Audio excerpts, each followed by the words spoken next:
اور اس پہلو سے تحریک جدید کے چندے میں فیکس کے حساب سے وہ ساری دنیا پر سبقت لے گئے ہیں۔ ایک اور مجھے شکوہ ملا تھا زائر کی طرف سے۔ زائر والے کہتے ہیں آپ نے ہمارا نام تو لینا شروع کر دیا ہے، مگر ہم گور استادہ افریقہ کی ایک جماعت ہیں، کچھ حوصلہ افزائی کریں، کچھ ہمیں سلام پیار بھجوائیں تاکہ ہم بھی آگے بڑھ کے اپنے دوسرے افریقن بھائیوں کے شانہ بشانہ سلسلے کی خدمات کر سکیں۔ تو زائر کی جماعت کو بھی میں سب کی طرف سے محبت بھرا سلام پہنچاتا ہوں۔ وہاں کے حالات بہت مشکل ہیں، لیکن حالات کا کیسے بھی ہوں، خدا تعالیٰ کا اپنے پاک بندوں سے وعدہ ہے کہ ہر موسم میں تمہارا پاک درخت پھل دے گا، تو تھی وہ لہا، ہر حال میں دے گا، کیسا ہی موسم ہو، کیسے ہی دن۔ بس جماعت احمدیہ نے تو یہ اس آیت کی سچائی کو اپنے حال پر ہمیشہ پورا اترتے دیکھا ہے، ایک بھی استثناء اس میں نہیں۔ جماعت احمدیہ عالمگیر پر مختلف ملکوں میں مختلف قسم کے حالات پیدا ہوتے رہے ہیں اور ہوتے ہیں، ہوتے رہیں گے، لیکن خدا تعالیٰ کے فضل سے سلسلے کی ترقی کے قدم نہیں رکے۔ خزاں میں بھی اس پاک پودے نے پھل دیا ہے اور بہار میں بھی اس پاک پودے نے پھل دیا ہے، اور وہ مضمون ایک اور رنگ میں یہاں صادق آتا ہے کہ اگر دوسرا دھار بارش نہ سہی تو تل ہی یعنی شبنم بھی ان پودوں کے لیے بہت کافی ہے۔ حضرت مسیح موعود علیہ الصلوۃ والسلام نے بھی اس مضمون کو اپنے ایک مصرع میں یوں بیان فرمایا، ایک شعر میں یوں بیان فرمایا، بہار آئی ہے اس وقت خزاں میں، لگے ہیں پھول میرے بوستان۔ یہ لوگوں کے ہاں تو خزاں آتی ہے تو پت جھڑ ہو جاتا ہے، مگر یہ کیسا خدا، کیسا فضل کرنے والا خدا ہے کہ میرے بوستان پر خزاں میں بھی بہار آ گئی اور لگے ہیں پھول میرے بوستان، اللہ کی رحمت کی وجہ۔ تو جماعت احمدیہ کو یہ مضمون سمجھنا چاہیے، کیوں بہار آتی ہے وقت خزاں میں؟ اس لیے کہ خدا کے بندے اپنے وقت خزاں میں بھی بہار کی طرح کونپی نکالتے، خرچ سے رکتے نہیں، سخت تنگی کی حالت میں بھی جب ان پر خزاں کا دور گزرتا ہے، ان کے دل سے خدا کی محبت کی کونپلیں پھوٹتی ہیں اور وہ خدا کی راہ میں وہ پھول نچھاور کرتے ہیں اخلاص کے، تھوڑے تھوڑے قربانیوں کے پھول دکھائی دیتے ہیں، مگر اللہ کی نظر میں ان کی بہت عظمت ہے۔ بس وہ لوگ جو اپنا حال خدا کی خاطر، خدا کی رضا کی خاطر دنیا سے الگ بنا لیتے ہیں، یاد رکھو خدا ہمیشہ ان سے دنیا سے الگ سلوک کرتا ہے، ان کی فضائیں بھی بہاروں میں تبدیل ہو جایا کرتی۔ بس جماعت احمدیہ کو اپنے ہر چندے کے وقت اس بنیادی اصول کو ہمیشہ پیش نظر رکھنا چاہیے، اور عالمگیر جماعت میں خدا کے فضل سے یہ بات نمایاں طور پر دکھائی دے رہی ہے، مگر جو نومبائین ہیں مجھے اس وقت ان کی فکر ہے۔ میرے نزدیک نومبائین کو فوری طور پر چندوں میں داخل کرنا نہایت ضروری ہے، اور نومبائین کو داخل کرنے میں یہ نہ دیکھا جائے کہ تحریک جدید کا کم سے کم چندے کا معیار کیا مقرر ہوا ہے۔ جب اللہ تعالیٰ نے یہ فرما دیا فَلْيُنْفِقْ ذُو سَعَةٍ مِّن سَعَتِهِ، فَلْيُنْفِقْ مِمَّا آتَاهُ اللَّهُ، یہ ہے، اور دوسری جگہ لِيُنْفِقْ ذُو سَعَةٍ مِّن سَعَتِهِ، دونوں ہیں کہ ہر صاحب حیثیت اپنی حیثیت کے مطابق خرچ کرے، اور ہر شخص کی کوئی حیثیت تو ضرور ہوتی، جو زندہ ہے اس کی کوئی حیثیت ہے، یہ ہو ہی نہیں سکتا کہ بے حیثیت زندہ ہو، کم سے کم 2 وقت کی روٹی نہیں تو 1 وقت کی صحیح، مگر وہ زندہ ہے، اس میں سے ہی ایک لقمہ خدا کی راہ میں خرچ کر دے۔ تو یہ ذو سعۃ من سعۃ کا مضمون ہے، اور جن کو زیادہ عطا ہو جاتا ہے یا بیچ کے بہت سے درجات ہیں، ان کو یاد رکھنا چاہیے فَلْيُنْفِقْ مِمَّا آتَاهُ اللَّهُ، اللہ نے زیادہ دیا ہے تو زیادہ میں سے دو، کم دیا ہے تو کم میں سے دو، مگر خدا کی راہ میں دینا تو باہر آ جائے، اور اس کا چسکا ڈالنا آغاز ہی میں ضروری ہے۔ اس وقت باقی چندوں پر بھی جو لازمی چندے ہیں زور دینا چاہیے، مگر وہ چندے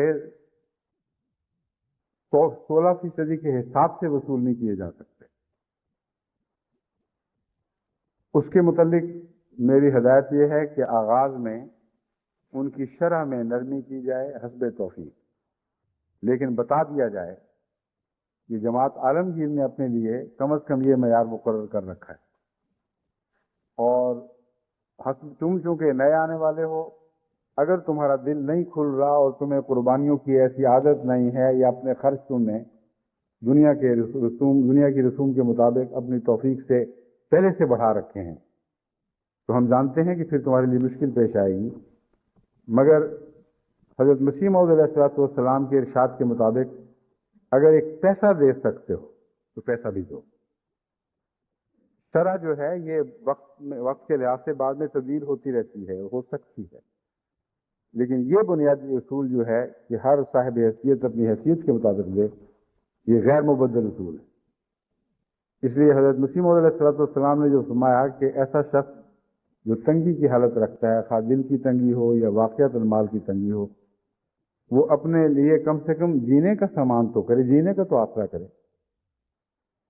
ایک غریب آدمی بھی تو چند لقموں پر اور پانی پر جیتا ہے، تو ایسا شخص اگر روحانی لحاظ سے وہ اعلیٰ روحانی غذائیں حاصل نہیں کر سکتا تو کم سے کم اپنی زندگی کا تو کوئی آسرا کرے۔ اس لیے حضرت مسیح موعود علیہ السلام نے فرمایا کہ جس کو ایک پیسے کی توفیق ہے وہ پیسہ دے، مگر لازماً باقاعدگی سے دے۔ اب یہ جو باقاعدگی کا اصول ہے حضرت مسیح موعود علیہ السلام کا، یہ بہت ہی اہمیت رکھتا ہے۔ اول تو یہ کہ روزمرہ کی زندگی میں جو کم کھانے والے ہیں وہ بھی باقاعدہ تو کھاتے ہیں، یعنی یہ نہیں ہو سکتا کہ 2 مہینے ناغا کر لیا اور پھر شروع کر دیا کھانا۔ روزمرہ کے دستور کے لحاظ سے کچھ باقاعدگی لازم ہے، اور جس کو توفیق ہے وہ ضرور اختیار کرتا ہے۔ تو حضرت مسیح موعود علیہ السلام بڑی سنجیدگی سے اس مسئلے کو انسانی روحانی بقا کا ذریعہ سمجھتے ہیں، اور پیسہ بھی قبول فرما رہے ہیں خدا کی راہ میں، مگر تاکید کے ساتھ کہ دیکھو ہمیں فرق نہیں پڑے گا، تمہیں فرق پڑے گا، لیکن مقرر کرو تو پھر پوری وفا کے ساتھ عہد کو قائم رہتے ہوئے اسے ہمیشہ اسی طرح دیتے چلے جاؤ۔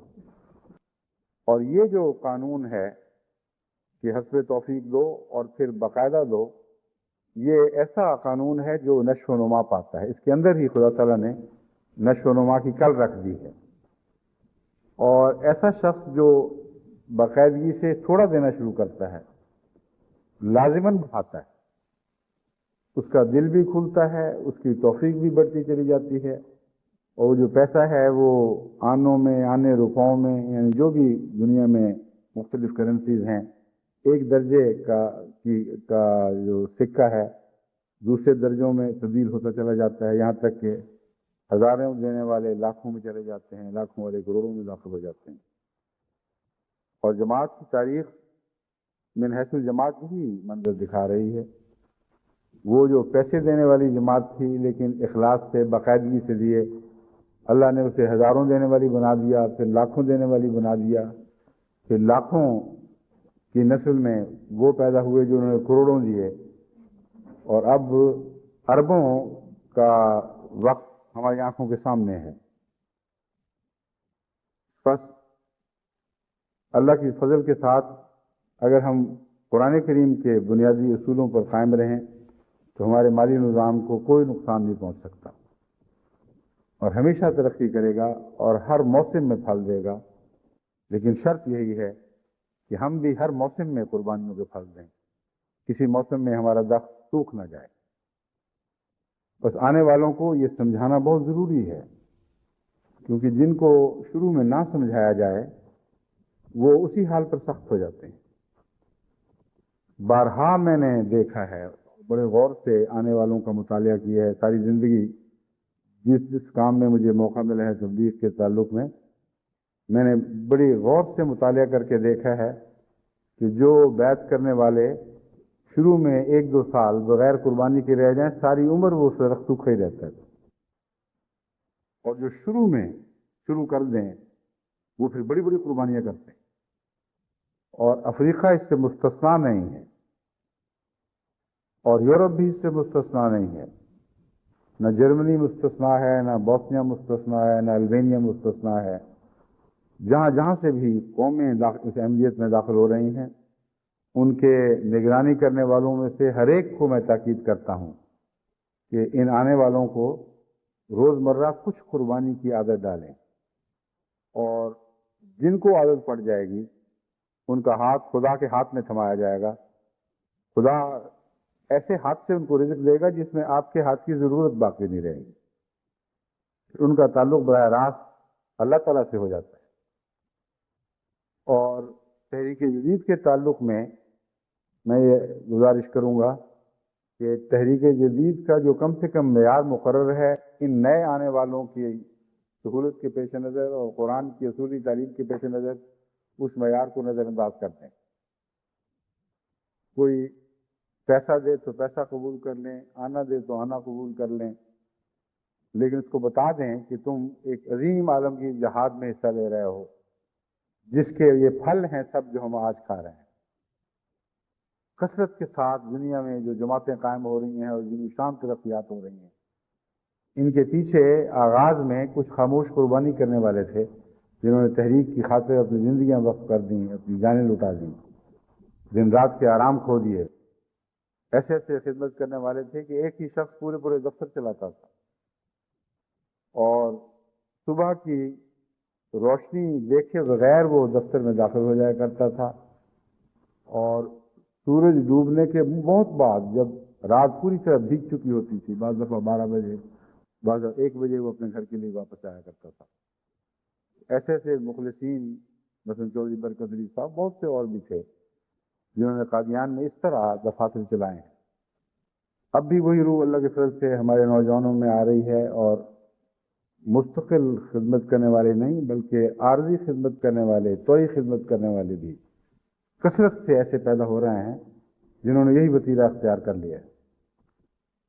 تو ان کی قربانیاں، اور پھر اس زمانے میں جو غریب چندے دیا کرتے تھے، بہت تھوڑے تھوڑے دینے کی توفیق تھی لیکن دیتے بڑے اخلاص سے۔ بعض دفعہ ان کی غربت کے خیال سے خلیفہ وقت ان کے ہاتھ روکتے تھے کہ اتنا نہیں، اور وہ روتے ہوئے ان کے قدموں میں ڈال دیا کرتے تھے۔ واقعتاً ایک نظارہ میں نے اپنی آنکھوں سے بھی ایسا دیکھا ہوا ہے۔ ایک خاتون آئی، انہوں نے کچھ پیش کیا، ہمارے گھر کی بات تھی، حضرت مسلم موعود نے ان کے حالات کا جائزہ لے کر فرمایا کہ نہیں اتنا نہیں، تھوڑا کرو۔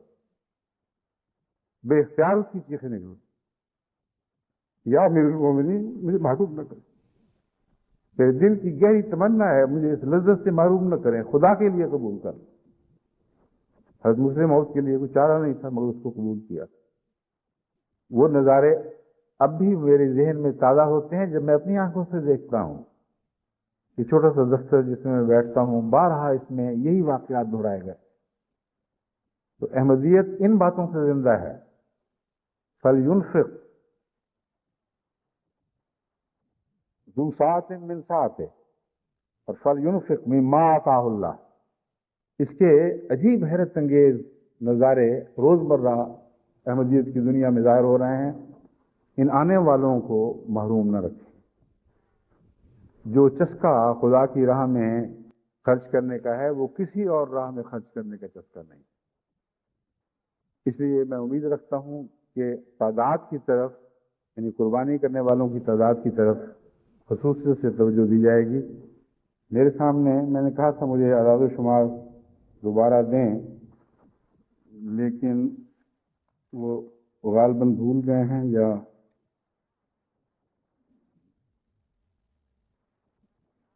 ہاں دوسری چیزیں رکھی ہیں وہ رہ گیا ہے نظر۔ دیکھتا ہوں اگر ہوں تو میں بتا دوں گا آپ کو۔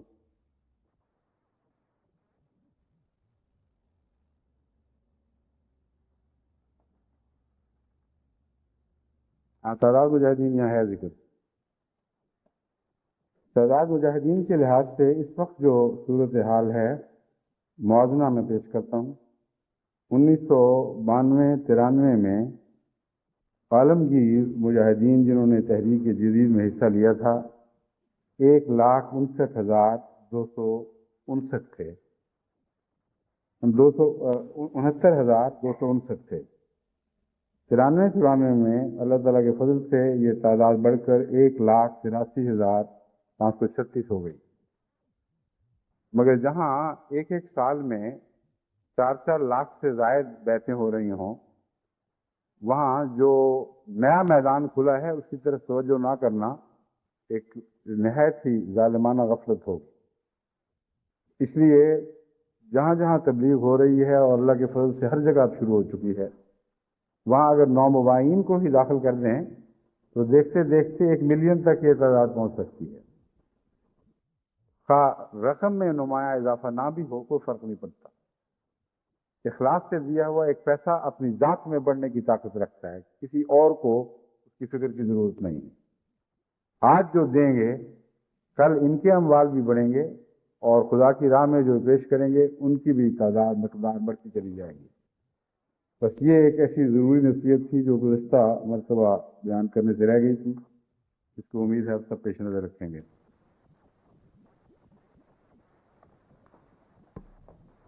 اب میں بعض احادیث کے حوالے سے جماعت کو چند نصیحت میں کرنی چاہتا ہوں۔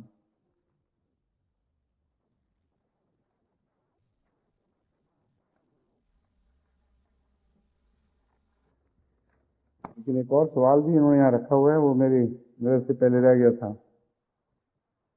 اس پر بھی گفتگو ضروری ہے۔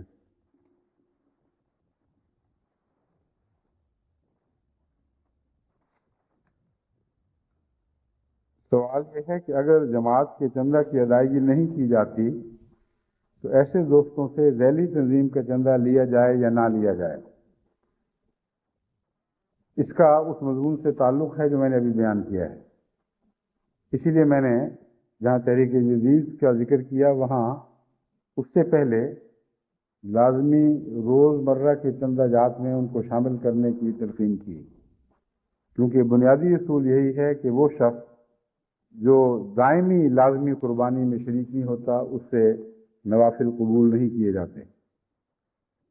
مگر بعض استثناء ایسے ہوتے ہیں جہاں اس قانون کی سختی سے پابندی نہیں کی جا سکتی۔ آنے والوں کو مستقل لازمی قربانی کے نظام میں شامل کرنا ہمارا اولین فرض ہے، لیکن اگر وہ طوعی طور پر تحریک جدید ہی میں شامل ہو جائیں تو اس سے بھی ان کو مستقل مالی نظام کا حصہ بننے میں مدد ملے گی اور طاقت نصیب ہوگی۔ اس لیے یہاں اتنے زیادہ ٹیکنیکلٹیز میں اور قانونی ایچ پیچ میں مبتلا نہ ہوں، بلکہ چندے کی روح کو پیش نظر رکھتے ہوئے اعلیٰ مقصد کی خاطر ان کی زندگی کی حفاظت کے لیے ان سے تالیف قلب کا سلوک کریں۔ اور قرآن کریم نے جہاں مؤلف قلوب کی بات فرمائی ہے، وہاں عام لوگوں سے ہٹ کر وقتی طور پر کچھ عرصے کے لیے ایک نرم سلوک کا اشارہ نہیں بلکہ واضح ہدایت ملتی ہے، اور اس کا تعلق اس نظام سے بھی ہے۔ بس نئے آنے والوں کے جواب کے تعلق میں میرا جواب یہ ہے کہ خواہ لازمی چندہ ابھی شروع نہ بھی کیا ہو، وہ طوعی چندے میں اگر شوق سے حصہ لینا چاہیں تو یہ کہہ کر آپ نے انکار نہیں کرنا کہ آپ نے لازمی چندے میں حصہ نہیں لیا۔ 6 مہینے 9 مہینے سال کچھ عرصہ تربیت کے گزاریں، پھر بعد میں انفرادی حالات دیکھ کر فیصلے ہوں گے۔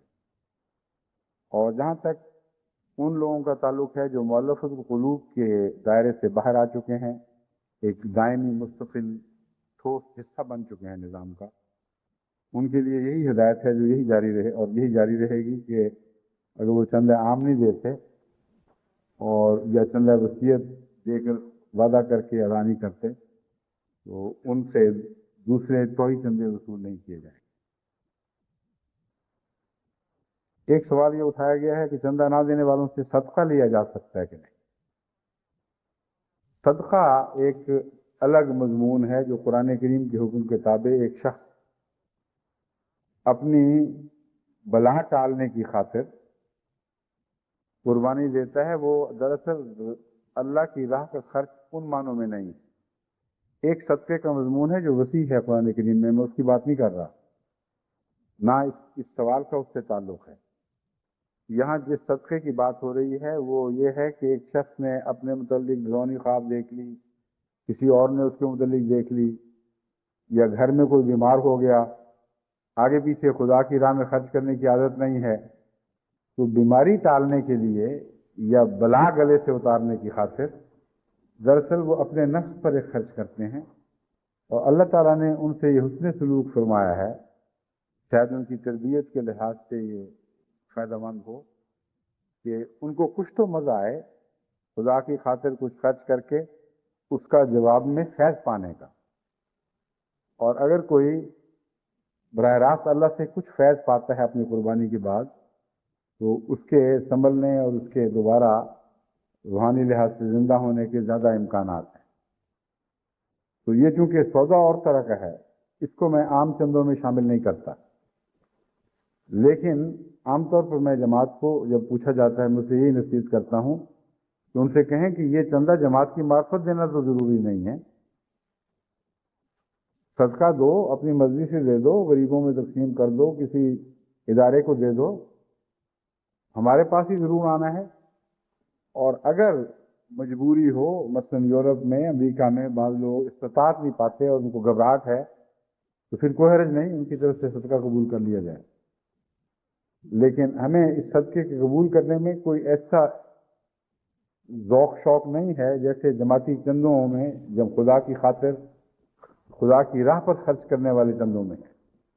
اس میں تو ہم بہت جان لڑاتے ہیں، کوشش کرتے ہیں، محنتیں کرتے ہیں، سمجھاتے ہیں، فائدے بتاتے ہیں کہ کسی طرح لوگوں کے دل کھلیں، لیکن یہ اور مضمون ہے، اس میں اگر وصول کرنا پڑے کر لیں ان کی مدد کی خاطر تو کوئی مذاکرہ نہیں۔ جماعت کوریا کا جو میں نے بیان کیا تھا اس کے اعداد و شمار اب میرے کاغذات میں سے نکل آئے ہیں، ان کی فی کس ادائیگی 260 پاؤنڈ 81 پینس ہے، 100 سے کچھ کم فرق ہے۔ سوئٹزرلینڈ کی 174 پاؤنڈ 38 پینس تھی، اور ان کی اللہ تعالیٰ کے فضل سے 260 پاؤنڈ 81 پینس ہے، جو خدا کے فضل سے پہلے سے ان سوئٹزرلینڈ کے مقابل پر بہت نمایاں طور پر آگے بڑھ گئی ہے۔ گزشتہ سال ان کی قربانی وہ بھی بہت معیاری تھی، 136 پاؤنڈ فی کس کے حساب سے تھی۔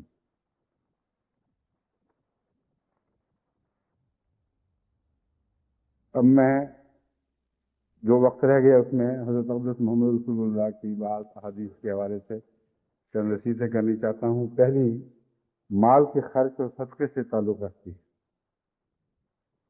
مسلم کتاب البر میں یہ حدیث حضرت ابو ہریرہ رضی اللہ تعالیٰ عنہ سے درج ہے کہ حضرت صلی اللہ علیہ وسلم نے فرمایا، صدقہ دینے سے مال کم نہیں ہوتا۔ یہاں جو صدقہ ہے یہ وہی وسیع مضمون ہے جس کی طرف میں نے اشارہ کیا تھا۔ ایک صدقہ، ایک اصطلاحی صدقہ عرف عام میں رائج ہو چکا ہے کہ گلے سے بلا ٹالنے کی خاطر مجبوراً کچھ غریبوں کو دے دو۔ یہ جو صدقہ ہے یہ بہت وسیع لفظ ہے جو قرآن کریم میں استعمال ہوا ہے، اور انہی معنوں میں حضرت صلی اللہ علیہ وسلم فرماتے ہیں۔ اس میں زکوٰۃ بھی آ جاتی ہے اور دوسرے بعض اعلیٰ اخراجات بھی آ جاتے ہیں۔ رسول اللہ صلی اللہ علیہ وسلم فرماتے ہیں کہ صدقہ دینے سے مال کم نہیں ہوتا، اور اللہ تعالیٰ کا بندہ جتنا کسی کو معاف کرتا ہے اللہ تعالیٰ اتنا ہی زیادہ اسے عزت میں بڑھاتا ہے۔ مال کم نہیں ہوتا اور جتنا معاف کرتا ہے اتنا عزت میں بڑھاتا ہے، ان دونوں مضامین کا کیا تعلق ہے؟ بظاہر تو ایک دوسرے سے ہٹی ہوئی دو الگ الگ باتیں ہیں، لیکن حضرت صلی اللہ علیہ وآلہ وسلم کے چھوٹے چھوٹے فکروں میں بے انتہا حکمت کے موتی پروئے ہوتے ہیں، اور بعض دفعہ وہ موتی گہرائی پانی کی تہہ میں ملنے والے موتی ہیں، غوطہ لگانا پڑتا ہے، بعض دفعہ کھلے کھلے دکھائی دے جاتے ہیں۔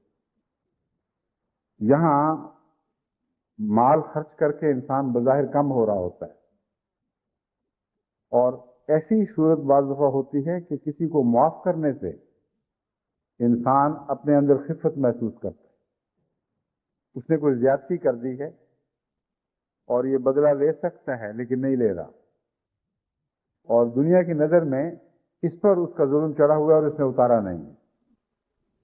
ایسی صورت میں بسا اوقات بے عزتی کا سوال ہوتا ہے جو معافی کی راہ میں مانے ہو جاتا ہے۔ یہاں وہ مضمون ہے جو حضرت صلی اللہ علیہ وسلم بیان فرما رہے ہیں، کیونکہ اس کی جزا یہ بتائی اتنا ہی زیادہ اسے عزت میں بڑھاتا ہے۔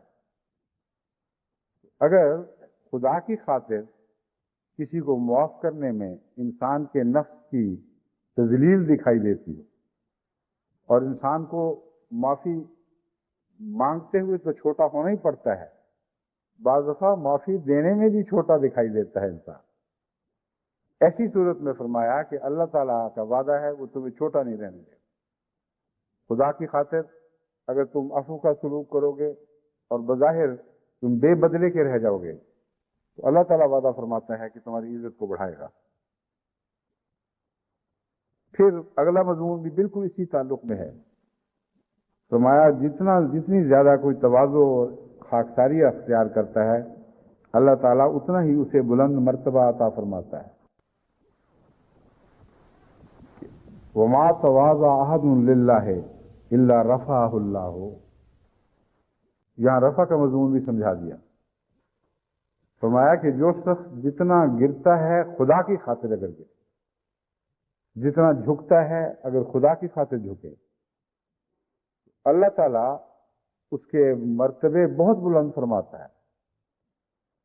ایک اور حدیث میں اس مضمون کو یوں بیان فرمایا ہے، اذا تواضع العبد رفعہ اللہ الی السماء السابع فی سلسلۃ یا فی السلسلۃ، کہ اللہ تعالیٰ کے حضور جو شخص عاجزی اختیار کرتا ہے گر جاتا ہے، اللہ تعالیٰ اسے ایک زنجیر سے باندھ کر 7ویں آسمان تک بلند کر دیتا ہے، اور وہاں بھی لفظ رفع استعمال ہوا ہے۔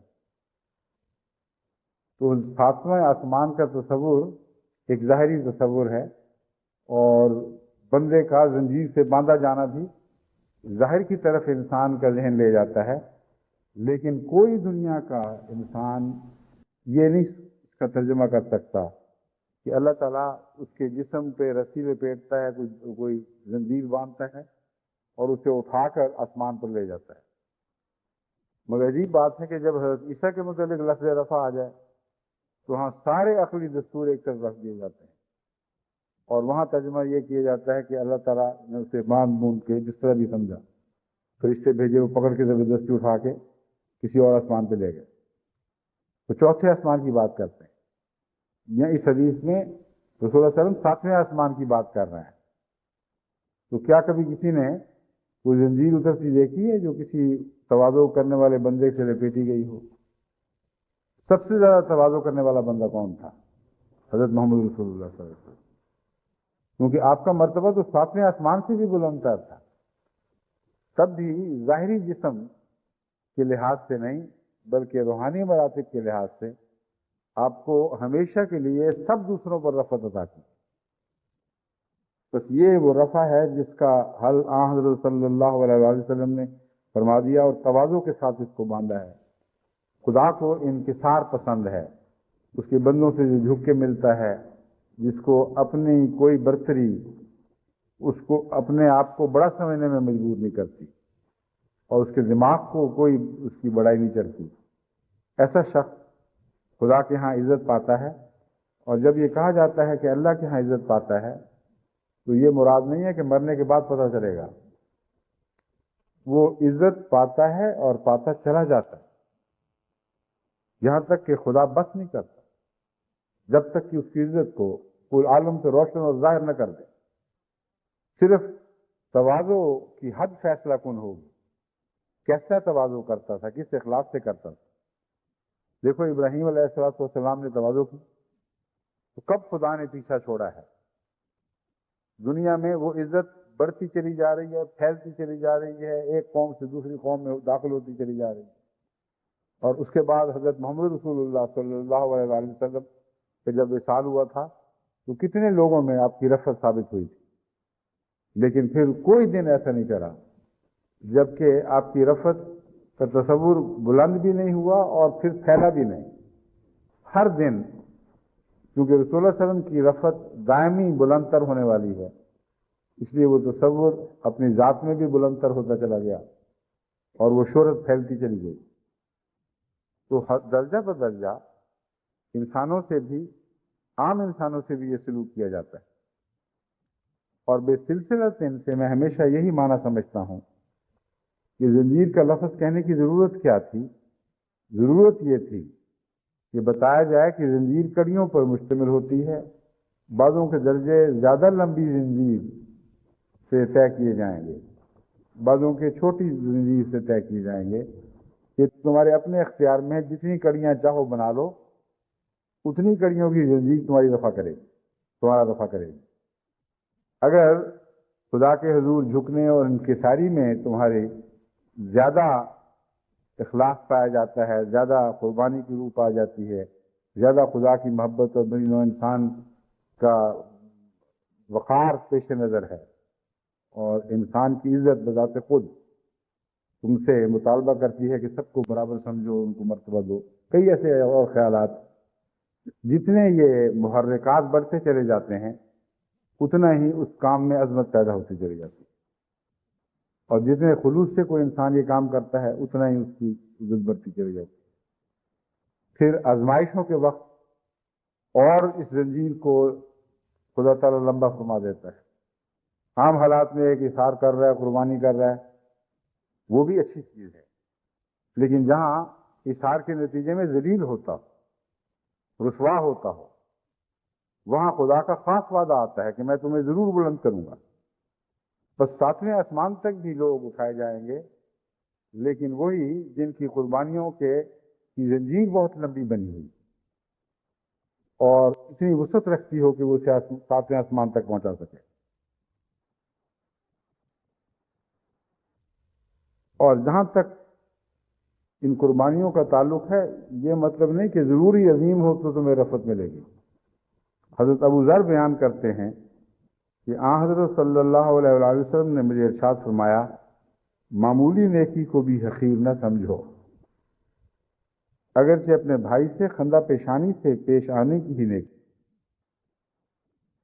اب یہ بھی بہت ہی گہرا مضمون ہے، جیسا کہ میں نے کہا تھا، معمولی چندہ دے کر بھی اگر تم خدا کی محبت حاصل کر سکتے ہو تو معمولی ہی دو، مگر دو ضرور۔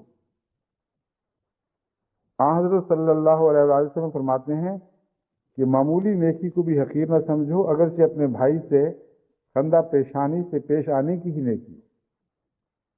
اور یہ معمولی نیکی جو ہے حضرت صلی اللہ علیہ وسلم کے نزدیک یہ عام دنیا میں بہت بڑی نیکی بن چکی ہے اب، کیونکہ حضرت صلی اللہ علیہ وآلہ وسلم جس مکارم الاخلاق پر فائز تھے، جس بلندی پہ آپ کا قدم تھا، آپ نے بہت چھوٹی نیکی جو دیکھی وہ یہ کہ خندہ پیشانی سے پیش۔ اور یہاں حال یہ ہے کہ اپنے بچوں سے بھی لوگ خندہ پیشانی سے پیش نہیں آتے، اپنی بیویوں سے بھی خندہ پیشانی سے پیش نہیں آتے، اپنی بہنوں بھائیوں سے بھی خندہ پیشانی سے پیش نہیں آتے، اور ناک بھوں چڑھا کے بات کرتے ہیں، اور یہاں تک کہ کئی بچے تنگ آ کے بڑے درد کا اظہار کرتے ہیں۔ آج ہی کی ڈاک میں مجھے اپنے ایک تحقیق کا جواب ملا ہے جس کا بالکل اسی مضمون سے تعلق ہے۔ ایک بچی نے اپنے باپ کی بدسلوکی بد اخلاقی سے تنگ آ کے مجھے لکھا کہ خدا کے واسطے ہمارے گھر کا ماحول درست کرا دے۔ نیک آدمی ہے مگر نیکی کے نام پر اتنی سختی ہے کہ ہماری زندگی عذاب بنی ہوئی۔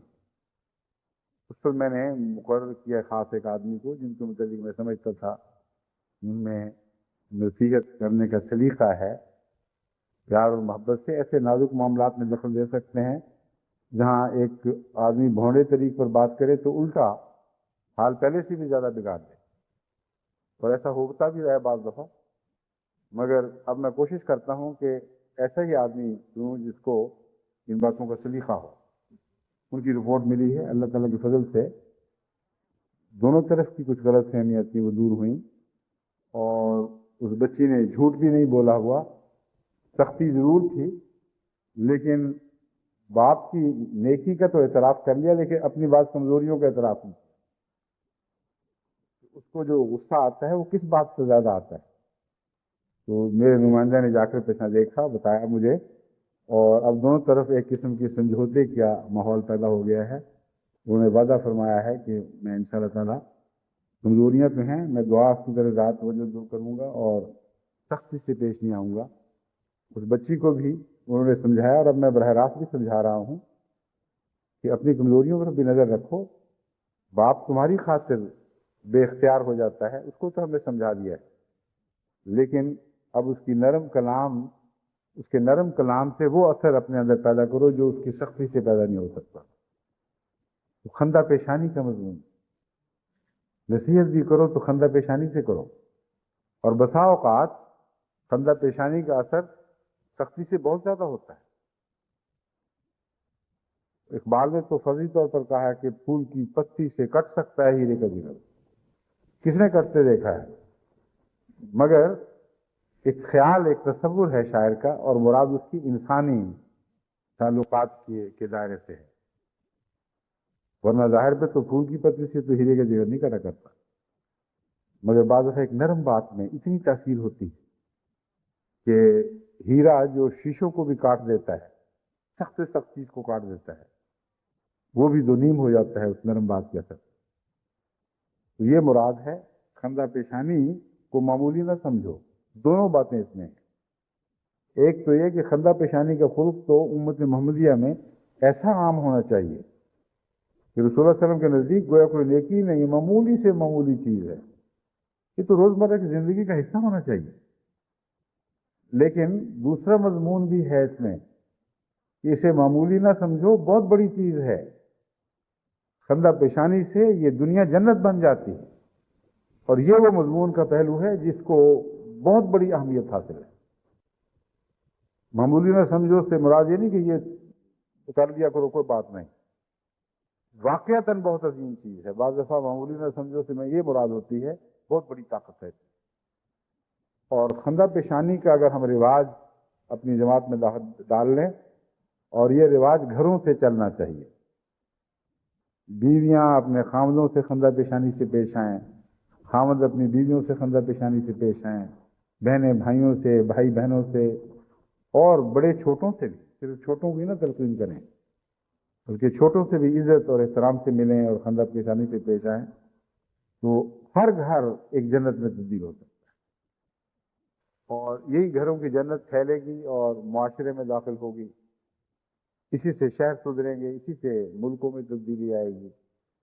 یہی وہ طاقت ہے جس نے تمام دنیا میں کایا پلٹ دینی، انقلاب برپا کر دینا۔ بس احمدیوں کو جو تبلیغ میں غیر معمولی جذبہ رکھتے ہیں، ان کو خندہ پیشانی کو اختیار کرنا چاہیے، کیونکہ میرا یہ تجربہ ہے، ہمیشہ سے یہی تجربہ ہے کہ زیادہ عاقل اور تعلیم یافتہ مبلغ سے خندہ پیشانی رکھنے والا مبلغ کا طریقہ اختیار کرنے والا مبلغ ہمیشہ زیادہ کامیاب ہوتا ہے۔ جس کی باتیں میٹھی ہوں، اس کے بول دلوں میں اترتے ہیں، اور لوگوں کے بس میں نہیں رہتا اس کا انکار۔ اس کی ذات میں جو ایک جاذبیت پیدا ہو جاتی ہے، اس سے پھر دراصل ان کی توجہ اس کی ذات سے ہٹ کر ان کے پیغام کی طرف منتقل ہو جاتی ہے۔ بس خندہ پیشانی کو معمولی نیکی نہ سمجھو، یہ مضمون بہت گہرا ہے، اور اس میں ڈوب کر اس پر غور کریں تو آپ کو خصوصیت سے تربیت اور تبلیغ کا ایک بہت بڑا اور کارآمد اور مجرب نسخہ ہاتھ آ جائے گا۔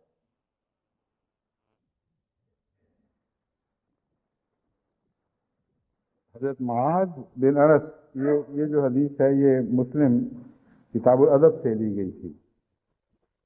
اب مسند احمد بن حنبل کی ایک حدیث ہے، حضرت معاذ بن انس رضی اللہ تعالیٰ عنہ بیان فرماتے ہیں کہ حضرت صلی اللہ علیہ وآلہ وسلم نے فرمایا، سب سے بڑی فضیلت یہ ہے کہ تو قطع تعلق کرنے والے سے تعلق قائم رکھے، اور جو تجھے نہیں دیتا ہے اسے بھی دے۔ اور جو تجھے برا بھلا کہتا ہے اس سے تو درگزر کر. بس یہ وہی اسی مضمون کی اور شاخیں ہیں جو شروع سے میں بیان کر رہا ہوں. ہر نیکی اپنی مختلف شاخیں رکھتی ہے، اور آن حضرت صلی اللہ علیہ وآلہ وسلم ہر نیکی کو اس طرح تفصیل سے بیان فرماتے ہیں کہ اس کی جڑوں کے اوپر بھی روشنی ڈالتے ہیں، اس کے تنے پر بھی روشنی ڈالتے ہیں، اس کے رنگ، اس کی خوشبو، اس کے پھول پتوں پر جو شاخیں پھیلتی ہیں ان کی بھی پیروی فرماتے ہیں. ہر بات کو پوری طرح کھول کر ہمارے سامنے رکھ دیا. کہتے ہیں، فرماتے ہیں بڑی فضیلت یہ ہے کہ تو قطع تعلق کرنے والے سے تعلق قائم رکھے. اور اکثر معاشرے کی خرابیوں میں جب تحقیق کی جاتی ہے تو کہتے ہیں اس نے تعلق توڑا ہے، اس نے کاٹا ہے، وہ ذمہ دار ہے. رسول کریم صلی اللہ علیہ وآلہ وسلم نے یہ فرمایا ہے کہ ٹھیک ہے تم نے نہیں توڑا، جس نے توڑا ہے اس سے تعلق رکھو گے تو پھر میرے نزدیک تم صاحب فضیلت ہو. جو تعلق قائم رکھتا ہے اس سے تعلق قائم کرنا کون سی فضیلت ہے؟ تعلق کے جواب میں تو تعلق خود بخود پیدا ہو جاتا ہے. غیر بھی اگر آپ سے کوئی پیار کا اظہار کرے تو آپ کو فوری طور پر اس سے کچھ تعلق پیدا ہو جاتا ہے. رستہ چلتے مسافر سے کسی سے آپ پیار سے بات کر لیں تو وہ آپ سے تعلق قائم کر لیتا ہے. اس لیے یہ بہت بڑی حکمت کی بات ہے. فرمایا بڑی فضیلت یہ ہے کہ قطع تعلق وہ کر رہا ہے اور تو اس سے تعلق رکھے، اس کو فضیلت کہتے ہیں. اور یہی چیز ہے اگر وہ اپنا لی جائے تو معاشرے سے بہت بڑے فسادات ختم ہو جائیں. بہت تکلیف دہ واقعات رونما ہوتے ہیں، اور ان میں سے مختلف وجوہات ہیں جو بعد میں بیان کر چکا ہوں. ایک بڑی وجہ یہ ہے کہ کہتے ہیں اس نے پہل کی ہے، اس نے ہم سے منہ موڑا ہے، اس نے فلاں رشتے پہ ہمیں بلایا نہیں، اس کا حق تھا اپنی بہن کا خیال رکھتا، اس نے تعلق کاٹ لیا. اب ہم کیوں ایسی بات کریں؟ سبک سر ہو کے کیا پوچھیں کہ ہم سے سرگراں کیوں ہو؟ یعنی وہ یہ کہہ رہے ہیں کہ اگر کوئی سرگرانی کرے گا تو ہم سر جھکایا، ہم ہلکے سر والے کہلائیں. یہ شاعری کی باتیں فضول بےہودہ اعلی اخلاق کے مضامین نہیں ہیں. حضرت صلی اللہ علیہ وسلم فرماتے ہیں تم سبک سر بنو گے تو خدا کے حضور تمہارا سر بلند ہوگا اور اس میں اس کو عظمت نصیب ہوگی. بس خدا کی خاطر جہاں تعلق تم سے کاٹا جا رہا ہے وہاں تعلق جوڑ کے دکھاؤ. پھر فرمایا جو تجھے نہیں دیتا اسی کی دے. جو دیتا ہے اس کے متعلق تو یہ حکم ہے کہ اس سے بڑھ کر دو، یا اس کے لیے دعائیں کرو، اس کے لیے کچھ ایسا کرو کہ تمہارے دل کو یقین ہو جائے کہ جتنا اس نے تمہارے لیے کیا تھا اس سے زیادہ تم کر بیٹھے ہو. فرمایا یہ تو ہے ہی، لیکن ہم تمہیں اس طرف توجہ دلاتے ہیں کہ جو نہیں دیتا اس کو بھی دو. ورنہ جو دینے والے ہیں ان کے آپس کے تعلقات تو قائم ہو جائیں گے. جو سوسائٹیاں نہ دینے والے ہیں ان کے درمیان اور ان لوگوں کے درمیان ایک خلیج حائل ہو جائے گی. اور اسلام کا جو معاشرہ ہے اس میں اوپر کے طبقے اور نیچے کے طبقے میں کوئی خلیج نہیں ہے. ان کو جوڑنے کا ایسا عظیم انتظام فرمایا گیا ہے، جیسے ہوا کی سرکولیشن کا انتظام کیا جاتا ہے. جہاں چھتیں چھوٹی ہوں وہاں بعض دوسرے ذرائع سے پنکھے وغیرہ لگا کر سرکولیشن کا انتظام کیا جاتا ہے تاکہ اوپر کی ہوا نیچے کی ہوا مل جائے. قرآن کریم اس مضمون کو بیان کرتے ہوئے فرماتے ہیں لِكَيْ لَا يَكُونَ دُولَةٌ مِّن بین میں لفظ آیت پوری یاد نہیں، مضمون یاد ہے. فرماتا ہے کہ یہ نہ ہو کہ امیر امیروں کو ہی تحفے بھیجتے رہیں اور امیروں سے قبول کرتے رہیں، تاکہ تم آپس میں اوپر کے دائرے میں بھی تمہارے درمیان چیزیں گھومتی رہیں. اصل نیکی یہ ہے کہ جو غریب طبقہ ہے جس سے تمہارے لین دین کے تعلقات نہیں ہیں ان کو دو، تاکہ یہ سرکولیشن ایک اوپر کے دائرے میں نہ گھومے، اوپر سے نیچے کی طرف بھی آئے. حفظان صحت کے جو روحانی اصول ہیں ان کو حضرت صلی اللہ علیہ وسلم سے جب آپ سنتے ہیں یوں لگتا ہے کہ اس زمانے کے جدید ترین سائنسدان حفظان صحت کے اصولوں پر جو دریافتیں کر رہا ہے، روحانی دنیا کے لحاظ سے ان سب کا علم حضرت صلی اللہ علیہ وسلم کو اس زمانے میں پہلے دے دیا گیا تھا. کوئی چیز آپ سے اوجھل نہیں رکھی. تو یہی مضمون ہے جو فرما رہے ہیں کہ جو نہیں دیتا اسے بھی دے، بلکہ ایک قدم اور آگے بڑھ. جو تجھے برا بھلا کہتا ہے اس سے درگزر کر. جو نہیں دیتا یہ وہاں احسان کی بات تھی. یہ منفی مضمون شروع ہو گیا، بدی کی. اگر کوئی نہیں دیتا تو اسے کچھ دے، یعنی اچھی چیز دے.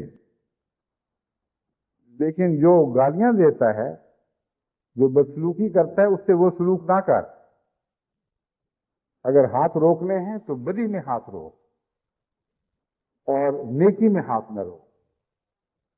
یہ وہ مضمون ہے جسے حضور صلی اللہ علیہ وآلہ وسلم نے اپنی امت کے اخلاق سے حوالے سے ہمارے ان پر روشن فرما دیا ہے. تو تمام دنیا کی جماعتیں ان باتوں پر خوب غور کریں اور جو سنتی ہیں وہ آگے ان لوگوں تک پہنچائیں جو نئے آنے والے ہیں اور براہ راست حضرت اقدس محمد رسول اللہ صلی اللہ علیہ وآلہ وسلم سے تربیت کے محتاج. کوئی تربیت ایسی نہیں جیسے رسول اللہ علیہ وسلم کے الفاظ کی تربیت، جیسی اس میں طاقت ہے، جیسے اس میں سادگی ہے، جیسا دلوں میں ڈوبنے کی وہ صلاحیت رکھتی ہے. کوئی دنیا کی نصیحت اس کا مقابلہ نہیں کر سکتی. بس ان چھوٹے چھوٹے سادہ سادہ جملوں میں ڈوب کر پہلے خود ان مضامین کو سمجھیں اور پھر ان کے ذریعے تمام امت کو، بنی نوع انسان کو امت واحدہ بنانے کی کوشش کریں. یہ اخلاق ہی ہیں جو امت واحدہ بنانے میں کامیاب ہوں گے. عقائد ایک ہو کر بھی امت واحدہ نہیں بنایا کرتے.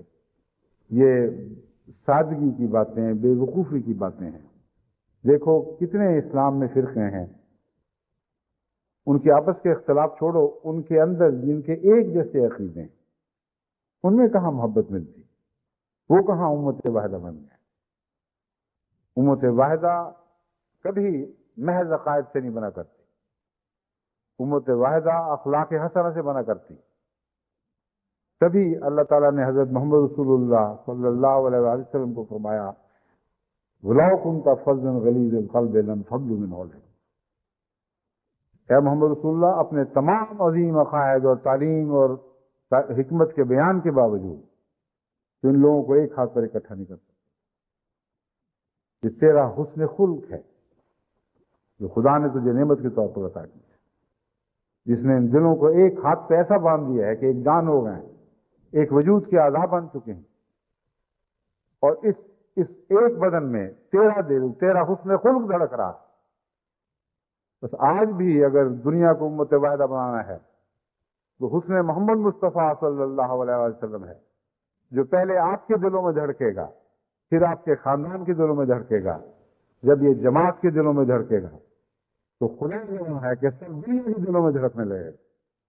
اور ہم خدا کے فضل سے وہ خوش نصیب ہوں گے جو محمد رسول اللہ کے نور کی برکت سے تمام دنیا کو امت واحدہ بنانے میں کامیاب ہو جائیں گے. اللہ تعالیٰ ہمیں توفیق عطا فرمائے.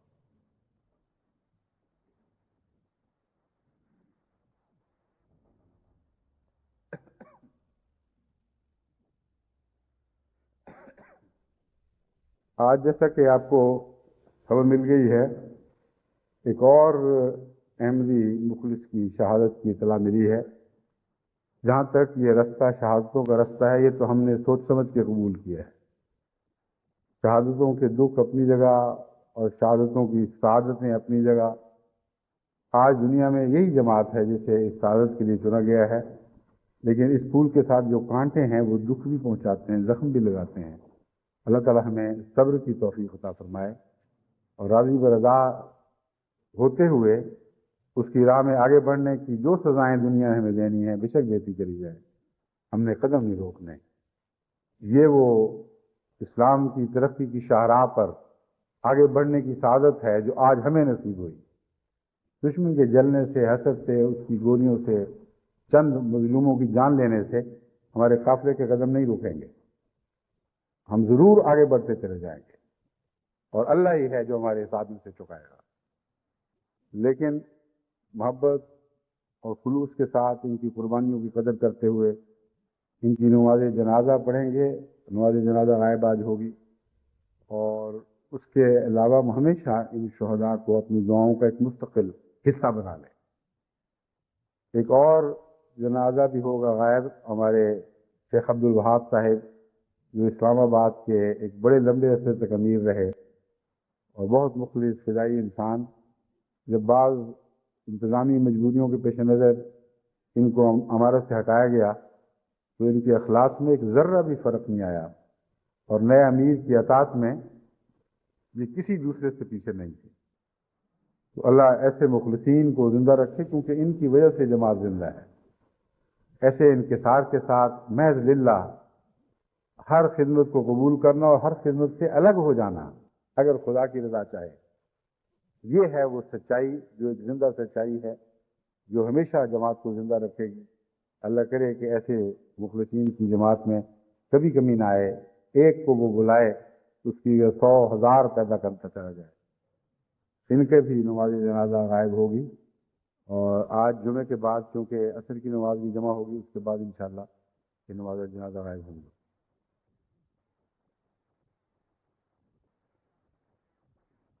الحمد للہ نحمده ونستعینه ونستغفره ونؤمن به ونتوکل علیہ ونعوذ باللہ من شرور انفسنا ومن سیئات اعمالنا